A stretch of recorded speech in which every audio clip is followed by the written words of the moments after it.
Set 5 years after the events of Jurassic World Dominion, Jurassic World Rebirth is an interesting installment in the Jurassic World franchise, and it has been received by fans in all sorts of ways, including myself and my girlfriend who went to see it. We are big fans of the Jurassic World franchise and Jurassic Park franchise in general, and this was a very interesting movie to see in the theaters. So let's get into it.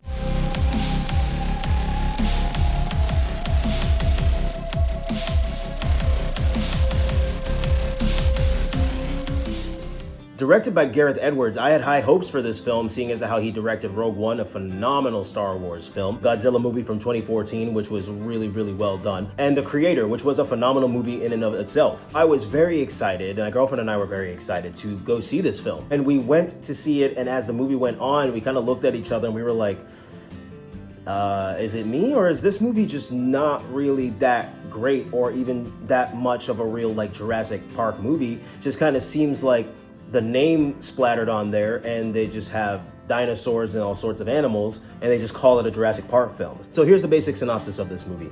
Martin Krebs, who is played by Rupert Friend, recruits Zora Bennett and Dr. Henry Loomis, played by Scarlett Johansson and Jonathan Bailey respectively. And Martin Krebs is a representative from Parker Genetics, or Genix, excuse me. And basically his company is working on a cure in essence, or some kind of workaround for heart disease. And in order to get the proper components for that research, he needs specimen DNA from 3 live dinosaurs and 3 big dinosaurs. In order to go on this expedition, Zora Bennett, again played by Scarlett Johansson, recruits the help of her friend Duncan Kincaid, who is played by Mahershala Ali. So along with various things happening along the way, they go to an island called Isle St. Hubert, which is InGen Genetics' old facility, if you will, because it was abandoned due to an accident that happened years prior. That's the basic thing. We're going to this island, St. Hubert, and we are trying to find 3 live dinosaur DNA and big dinosaurs so that we can not only fund the research, but have quality specimens for this research for heart disease. Along the way, we run into a family that is along the ocean, and they run into a mosasaurus. Manuel Garcia Rufo plays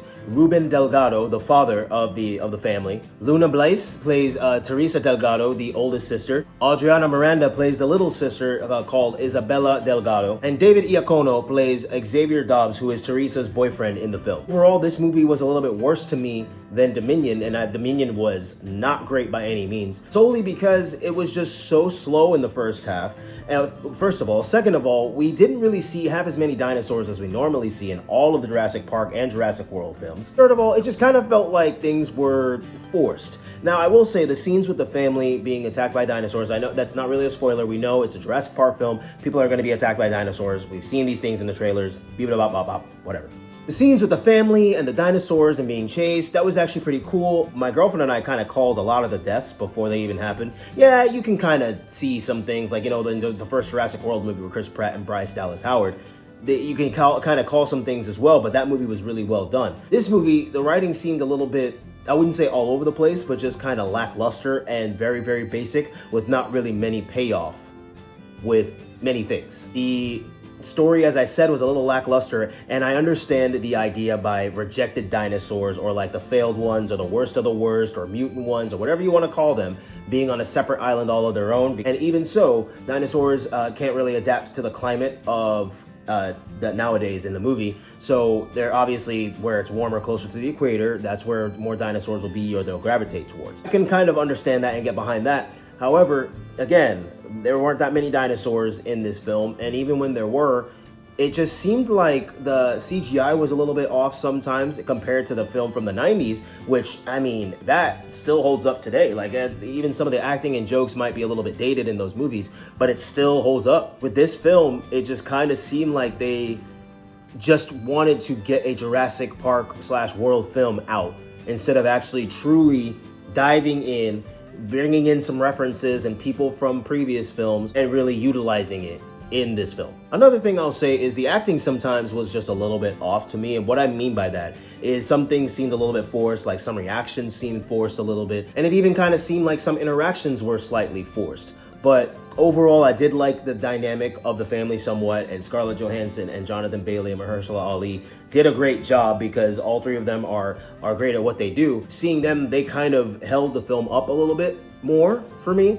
but even then, the direction of this film just kind of seemed a little bit all over the place, while simultaneously not really going anywhere at all, if that makes sense. One more thing I'll say is the payoff, with the overarching plot. Like, we see the ending of the film, and a lot of the Jurassic Park and World films kind of end similarly, with them like getting away or somebody dying or something happening, and then the credits roll after like which is cool, that's fine. There was no real payoff for anything that we were doing in the movie, and then even the deaths were just kind of like, okay, like we saw that coming anyway. There was nothing really that there was no real shock factor. Both of us were just kind of like, okay, that was kind of lackluster. So all of this to say, unfortunately, I was severely disappointed with this movie when I was really, really excited about it. I thought this was going to be one of the best ones yet because the trailer made it look so phenomenal, and visually it looks pretty decent, even though sometimes the CGI seems a little bit off or wonky.